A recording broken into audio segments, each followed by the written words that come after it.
Hello, ഇപ്പോൾ വരുന്ന നാളെ ഇൻഫൻറ്റ് ജീസസിന് 10ാം ക്ലാസ്സിൻ്റെ മലയാള എക്സാമാണ്.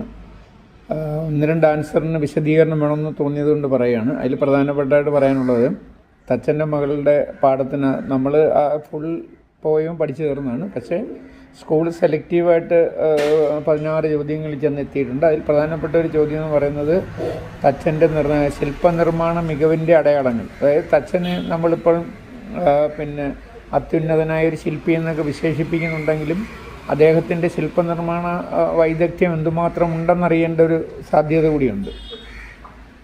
മകളാണെങ്കിൽ വീട് വിട്ട് പോവുകയാണ്. വീട് വിട്ട് പോകുന്ന സമയത്ത് തച്ചൻ്റെ ശില്പനിർമ്മാണ മികവുകളെ ഓർത്ത് തെല്ലുനേരെ നിൽക്കുന്നുണ്ട്. എന്തായാലും വീട് വിട്ട് പോകാൻ തീരുമാനിച്ചെങ്കിലും തൻ്റെ പിതാവിനെക്കുറിച്ചൊരു അല്പനേരം അവൾ ചിന്തിക്കുന്നിടത്ത് നിന്നാണ് തച്ചൻ്റെ നിർമ്മാണ കൗശലങ്ങളിലേക്കും തച്ചൻ്റെ നിർമ്മാണ വൈദഗ്ധ്യത്തിലേക്കും ഈ പാഠം ചെന്ന് എത്തിച്ചേരുന്നു. നമുക്ക് നോക്കാം എന്താണ്. ദേശങ്ങൾ വ്യാപിച്ച ശില്പവിദ്യ ആയിരുന്നു തച്ചൻ്റേത്. നിരവധി മച്ചുകൾ നിർമ്മിച്ചിട്ടുണ്ട്. തൂണുകൾക്കുള്ളിൽ നിന്ന് പുറത്തേക്ക് വരുന്ന സൂര്യശോഭയുള്ള സിംഹങ്ങൾ, ആഗ്രഹത്തിനനുസരിച്ച് ആകൃതി മാറുന്ന കുളങ്ങൾ, പാലത്തിലെ പാവയുടെ കളികൾ. ഇതിനൊക്കെ വിശദാംശങ്ങൾ ഞാൻ ഇടയ്ക്കിടയ്ക്ക് പറഞ്ഞു തന്നിട്ടുള്ള, ഇപ്പോൾ തൽക്കാലം പോയിൻറ്റ്സ് വെച്ച് എഴുതി പോവുകയാണ് വേണ്ടത്.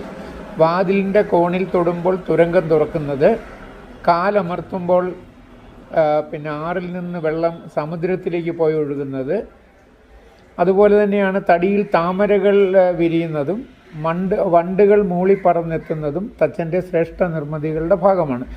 ഇപ്പം ഞാൻ ഈ ലിസ്റ്റ് ചെയ്ത പ്രകാരം അതേണ്ട ഒരു 9ഓളം ഐറ്റങ്ങളുണ്ടെന്ന് തോന്നുന്നു. തച്ചൻ നിർമ്മിച്ച നിർമ്മാണ കൗശലങ്ങളെക്കുറിച്ച് പറഞ്ഞ ഒരിക്കൽ കൂടി പറയാം. നിരവധി മച്ചുകൾ, തൂണുകൾക്കകത്ത് സൂര്യശോഭയുള്ള സിംഹമൂർത്തികൾ, ആഗ്രഹത്തിനനുസരിച്ച് ആകൃതി മാറുന്ന കുളങ്ങൾ, പാലത്തിൽ പാവയുടെ കളികൾ, വാതിലിൻ്റെ കോണിൽ തൊടുമ്പോൾ തുരങ്കം തുറക്കുന്നത്, കാലമർത്തുമ്പോൾ ആറിൽ നിന്ന് ജലം സമുദ്രത്തിലേക്ക് ആണ്ടുപോകുന്നത്, തടിയിൽ താമരകൾ വിരിയുന്നത്, വണ്ടുകൾ മൂളിപ്പറന്നെത്തുന്നത്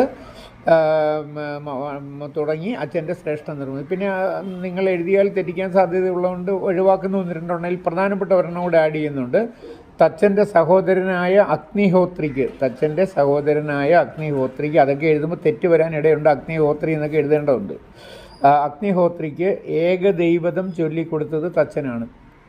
അപ്പോൾ അതിലെ ആ ഏകദൈവതം, അതുപോലെ തന്നെ അഗ്നിഹോത്രി തുടങ്ങിയ വാക്കുകളൊക്കെ തെറ്റാനിടയുള്ളതാണ്. അങ്ങനെ തെറ്റുമെന്ന് ഉറപ്പുള്ളവരത് ഒഴിവാക്കാം.